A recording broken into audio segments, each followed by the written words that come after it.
Bonjour et bienvenue chez Frico Féminin. Frico Féminin, c'est la chaîne où les rêves professionnels et financiers des femmes prennent vie. Et aujourd'hui, on va déconstruire pas mal de croyances et de représentations en compagnie de Nathalie qui a investi à la campagne et notamment s'est lancée toute seule et après la quarantaine. Bonjour Nathalie. Bonjour Ophélie. Mais avant de passer à cette interview, je vous invite à vous abonner à Frico Féminin, à nous mettre un pouce et à télécharger votre cadeau, les 6 clés pour libérer votre potentiel et vous libérer financièrement dans la description de cette interview. Nathalie, pour démarrer notre discussion, je te propose peut-être de te présenter, nous expliquer un petit peu quel a été ton parcours professionnel et comment justement tu en es arrivé à investir et à investir notamment à la campagne. Eh bien, en ce qui me concerne, j'ai toujours vécu à la campagne. J'étais donc fonctionnaire, divorcée, et j'ai reçu un décompte de points de retraite qui m'a alarmée sur mes conditions financières au moment de la retraite. Et pour le coup, je me suis dit, il faut au moins que j'ai un toit.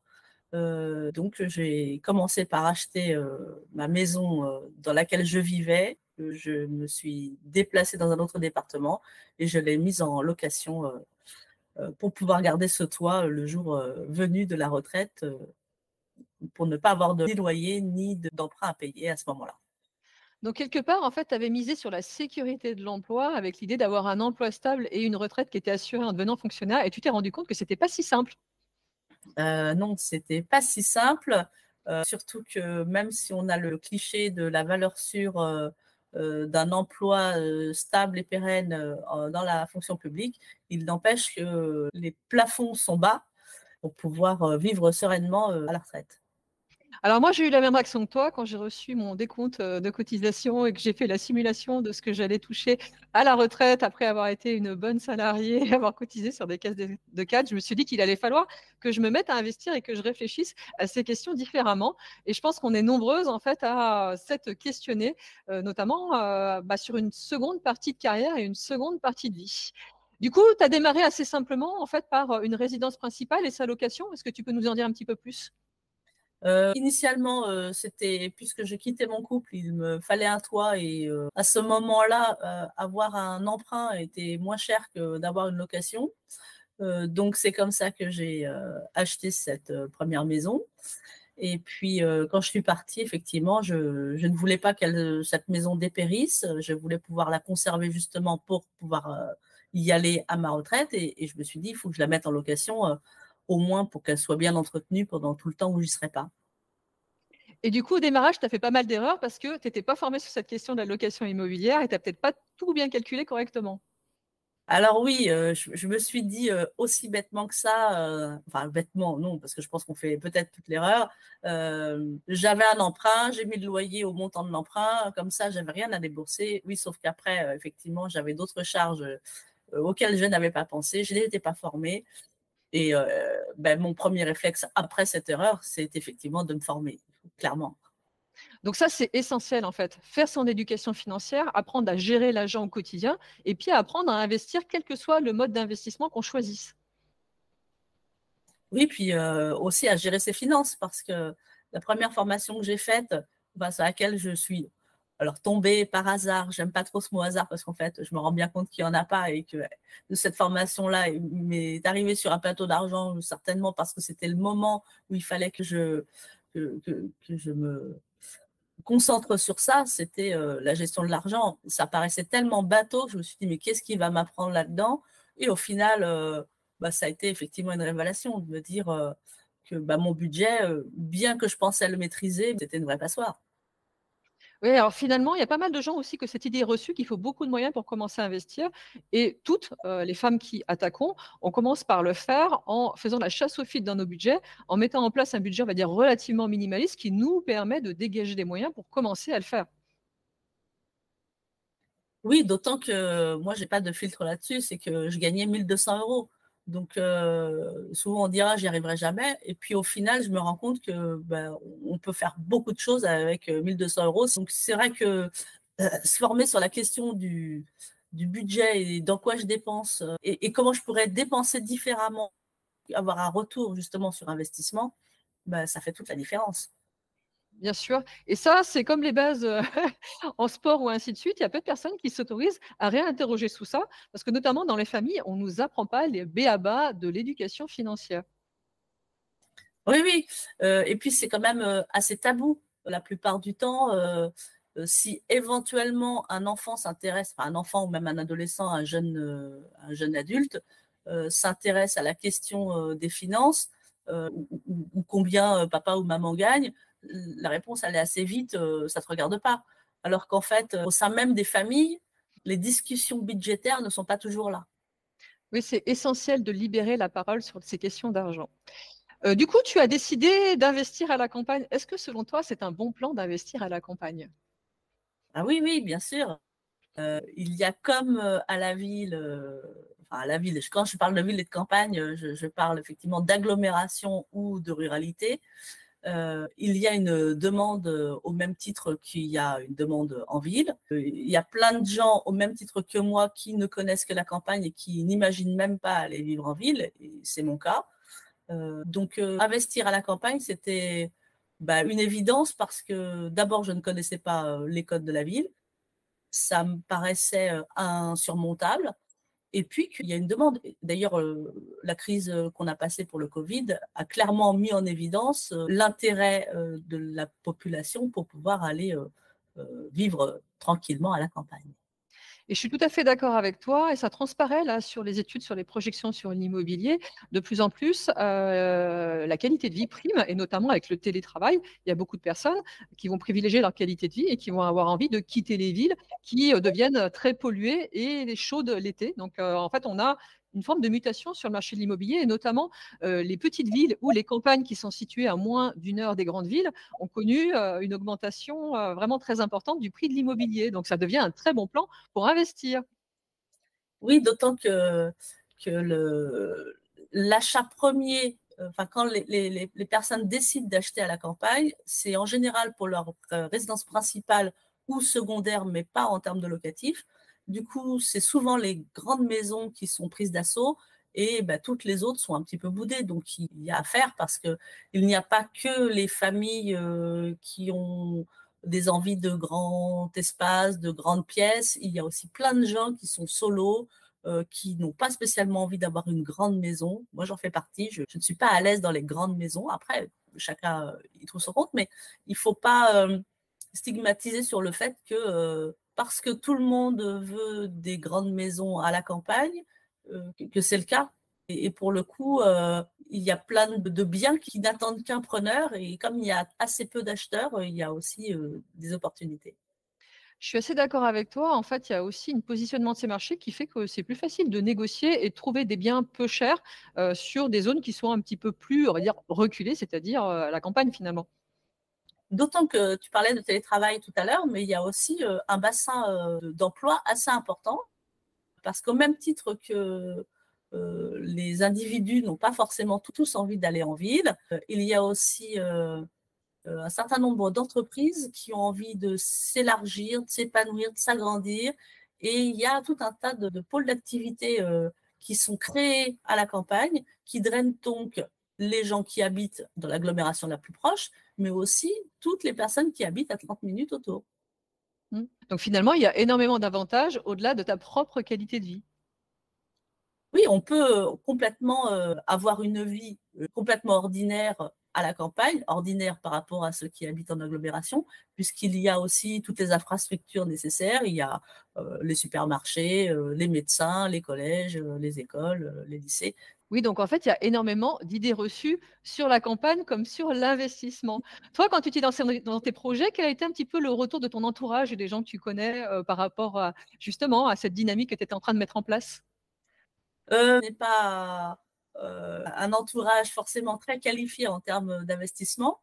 Moi, j'ai pas de parents investisseurs, j'ai personne, même dans mes amis, ou alors dans ceux qui le font, n'en parlent pas spécialement. Et oui, je suis passée un petit peu pour l'inconsciente de service, de me lancer là-dedans, d'autant que j'avais aussi 2 enfants à charge, et donc c'était un petit peu vu comme, d'un côté, certains me trouvaient courageuse et m'admiraient, enfin admiraient le courage que j'avais de dépenser de l'argent dans quelque chose qui leur paraissait, je ne vais pas dire futile parce que ce n'est pas du tout ça, mais en tout cas, il n'y avait pas de retour tout de suite. Et il n'y avait pas de retour immédiat. Et d'acheter, d'autant que moi, en général, j'achète une ruine, quelque chose qui n'est pas du tout habitable, il faut savoir se projeter. Ça, c'est un des premiers freins que je vois, chez la plupart des personnes, c'est, quelque part de sombrer dans le désir d'immédiateté, c'est-à-dire gagner de l'argent rapidement, alors que l'investissement, c'est, injecter de l'argent au démarrage pour être plus libre dans un second temps. C'est ça, c'est ça. Et c'est vraiment ce qu'il faut intégrer, c'est que il y a deux facettes. C'est que, effectivement, déjà que le budget n'est pas très élevé, si en plus je mets une partie de mon budget dans un investissement qui ne me rapporte pas tout de suite, donc ça passe un peu pour de la conscience. Mais la deuxième chose, c'est quand le retour va être là, clairement, ça fait toute la différence. Je vais parler un chiffre rapidement, mais si entre la dépense d'emprunt qu'on a et le loyer qu'on reçoit, il y a une centaine d'euros de différence, la plupart vous diront, oh, tu avais tout ça pour 100 euros. Enfin, quel employeur va vous augmenter de 100 euros par mois comme ça du jour au lendemain? Je ne connais pas beaucoup. Et en fait, c'est beaucoup de choses à déconstruire, quand on se lance, dans l'investissement et ou dans l'entrepreneuriat, parce que l'entrepreneuriat, c'est la même chose. Au démarrage, c'est beaucoup de temps et on gagne pas beaucoup d'argent et puis à un moment, on a réussi à développer un business florissant. Donc il faut accepter toujours une forme de frustration au démarrage et d'en injecter. Oui, d'autant qu'une fois que l'emprunt sera complètement payé, c'est plus 100 euros qui me tomberont dans la poche et je n'aurai plus de charges comme je peux avoir aujourd'hui, quoi. Du coup, aujourd'hui, tu n'es plus fonctionnaire, tu as complètement basculé et tu tournes sur tes investissements? C'est ça. Et je suis sur un projet un petit peu plus conséquent que ceux que j'ai osé faire jusque-là, parce que j'ai acheté une maison de 300 mètres carrés que je divise en 5 logements. OK. Donc du coup, tu viens également déconstruire cette croyance et c'est également mon cas, hein. Moi, j'ai commencé à investir relativement tard. Comme quoi, quand on est une femme seule avec enfant, on peut se lancer dans une stratégie d'investissement et acquérir sa liberté financière. Alors certes, on l'a pas le premier mois, mais à un moment, on y arrive. C'est exact. Et voilà, c'est ce côté inconscience qui paraît inconscient pour les autres et en fait, c'est complètement calculé. Et finalement, on est plus en sécurité quand on a réussi à se construire différentes sources de revenus et notamment de revenus passifs que quand on est juste adossé à un CDI, fût-il dans la fonction publique. Surtout que j'étais plus du tout alignée avec l'emploi que j'avais.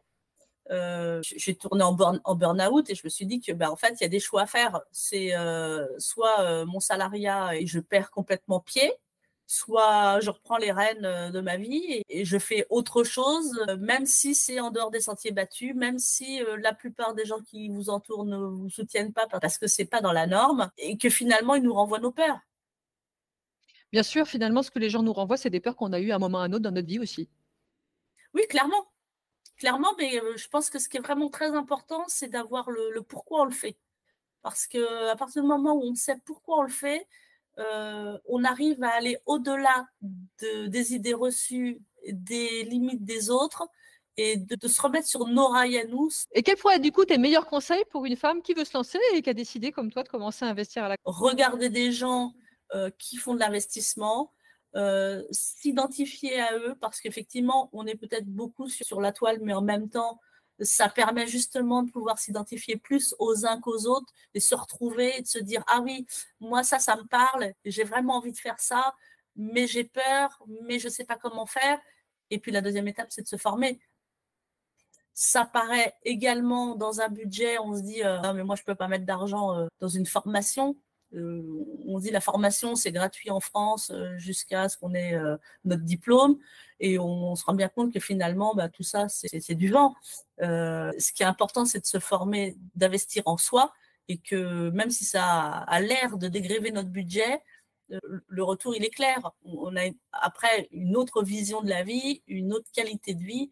Je suis tout à fait d'accord avec toi. Je vois la personne change de vie et décolle complètement à partir du moment où elle commence à investir sur elle. Tant qu'on en passe par là et qu'on n'est pas OK avec ça, globalement, on n'amènera pas beaucoup de changements dans nos vies. Et puis, c'est important ce que tu disais, c'est de bien s'entourer et déconstruire notamment toutes ces questions de croyances. Moi, quand j'ai lancé Frico Féminin, c'était aussi pour montrer à des femmes qu'on peut être une madame tout le monde et avec des petits moyens, commencer à engager pas mal de choses qui vont permettre de transformer nos vies, notamment parce que les modèles qu'on voit sur les questions de business et d'investissement, souvent, c'est très masculin et c'est très urbain. Et moi, je suis comme toi, j'ai aussi fait le choix d'une qualité de vie et de vivre entre, on va dire, une ville moyenne et la campagne, parce que j'ai voulu être maman à la campagne plutôt qu'être maman en ville. Ça me paraissait important, cette question de notre cadre de vie pendant cette période de ma vie. Et il y a peu de personnes qui pensent qu'on peut le faire, alors qu'on peut faire ce qu'on veut, on peut tout avoir dans sa vie. Oui, bah, on peut tout avoir si ce n'est qu'on arrive à identifier vraiment ses envies. Je te remercie. Et du coup, aujourd'hui, tu partages tes enseignements, ce que tu as vécu et tes meilleurs conseils sur un blog sur comment justement investir à la campagne progressivement et avec ses moyens. Oui, parce que après la phase où on paraît pour l'inconscient de service, il y a une deuxième phase où les gens qui vous entourent se rendent compte qu'effectivement, on peut en vivre. Et pour le coup, après avoir été effectivement un peu cette alien qui faisait des choses hors normes, bah, finalement, on devient presque un modèle, en tout cas une aspiration suffisante pour que d'autres aient envie de passer le pas, mais en même temps, avec ce plafond de verre, de se dire oui, ok, elle l'a fait, mais moi, c'est pas pour moi. Et du coup, viennent des questions. Je me suis dit, bah, si je pouvais répondre aux questions qu'on me pose dans ma vie courante, si je pouvais y répondre publiquement sur un blog, si eux m'ont posé la question, c'est que ça intéresse certainement d'autres personnes. Et je me suis dit, il faut que je partage mon expérience pour que ça puisse inspirer d'autres personnes à passer le cap et à y aller. Je te remercie Nathalie et je ne doute pas que tu vas en inspirer beaucoup et qu'il y a beaucoup de femmes à qui ça va faire écho, ton histoire et la mienne. Et du coup, vous trouverez dans la description de cette interview tous les éléments pour pouvoir justement retrouver Nathalie sur Investir à la campagne. Je te remercie de ton témoignage et de tes meilleurs conseils. Merci Ophélie de ton invitation et puis je souhaite à toutes celles qui nous regardent d'oser. Je crois que c'est le mot. Oser écouter sa petite voix qu'on a à l'intérieur qui bouillonne, de se développer et oser parce que vraiment ça change la vie. Alors, n'hésitez pas à nous mettre un pouce pour soutenir ma création de contenu, à me laisser un commentaire si vous avez des questions par rapport à toutes ces questions liées à l'investissement immobilier, à la vie à la campagne ou d'autres choses. Je les relayerai également à Nathalie et je vous invite à remplir le petit sondage que vous trouverez dans la description de cette interview pour me faire part des sujets que vous aimeriez qu'on évoque pour les prochaines interviews et les prochains sujets chez Frico Féminin.